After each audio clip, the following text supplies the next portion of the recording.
मैं थोड़े मना करन दे बावजूद डैडी जी नू दस बैठी ओ देसी हकीम लेके आया। आओ जी हकीम साहब आओ। बेटे चिंता नहीं करनी, हकीम साहब सब ठीक कर देंगे। हाँ मैं सब ठीक कर दूंगा। पहला सब जनानियां नू बाहर कढ़ दियो। इत्थे 10 जनानियां खड़ियां, लै दे के एक तां जनानी आ। पर जेड़ी भी हैगी इहनू बाहर कड्डो, क्योंकि इलाज बड़ा टेढ़ा, ये तो देखिया नहीं जाना। काका जी कित्थे तक पढ़े हो तुसी? हैदराबाद तक पढ़े। ਹਾਂਜੀ ਹਾਂਜੀ ਅੱਧੀ ਪੜ੍ਹਾਈ ਇਹਨਾਂ ਨੇ ਇੱਥੇ ਕੀਤੀ ਹੈ ਤੇ ਬਾਕੀ ਦੀ ਹੈਦਰਾਬਾਦ। ਭਾਰ ਕਿੰਨਾ ਹੈ ਤੁਹਾਡਾ? ਤੁਹਾਡੇ ਚ ਰਿਸ਼ਤਾ ਕਰਨ ਤੋਂ ਪਹਿਲਾਂ ਲਾੜੇ ਦਾ ਭਾਰ ਵੀ ਤੋਲਦੇ ਨੇ ਜੀ। ਪਾਪਾ ਰਿਸ਼ਤਾ ਕਰਨ ਵੇਲੇ ਭਾਰ ਕੌਣ ਪੁੱਛਦਾ ਹੈ? ਕੰਮ ਕੀ ਕਰਦੇ ਹੋ ਤੁਸੀਂ? ਆਮ ਕੈਪਟਨ। ਆਰਮੀ ਚ? ਨਾ ਨਾ ਭੰਗੜੇ ਦਾ। ਜਾ ਜਾ ਕੇ ਬਾਇਓਮੈਟ੍ਰਿਕ ਕਰਾ ਲੈ। कित्थे जी?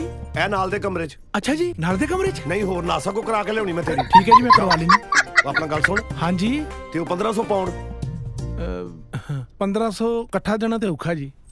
ਤੇ ਫਿਰ ਇੰਜ ਕਰ ਲੈ, ਇੱਕ ਪੈਨੀ ਮਹੀਨੇ ਦੀ ਤੈਅ ਕਰ ਲੈ ਮੇਰੇ ਨਾਲ, ਜਾਂ 5 ਪਾਉਂਡ ਸਾਲ ਬਾਅਦ ਦੇ ਦਿਆ ਕਰੀ। ਓਏ ਇਹ ਗਵਰਨਮੈਂਟ ਨੂੰ ਪੈਸੇ ਦੇਣੇ ਹੁੰਦੇ ਨੇ, ਇਹ ਦੇਏਗਾ ਤੇ ਗਵਰਨਮੈਂਟ ਕੋ ਪੈਸੇ ਜਾਣਗੇ, ਫੇਰ ਹੀ ਬਾਇਓਮੈਟ੍ਰਿਕ ਹੋਏਗਾ। ਹੁਣ ਕਿੰਨੇ ਨੇ ਤੇਰੇ ਕੋ? 150 ਪਾਉਂਡ ਹੈਗਾ ਜੀ। ਅਲਟਰਾਸਾਊਂਡ ਕਰਾਉਣਾ ਆਇਆ ਇੱਥੇ।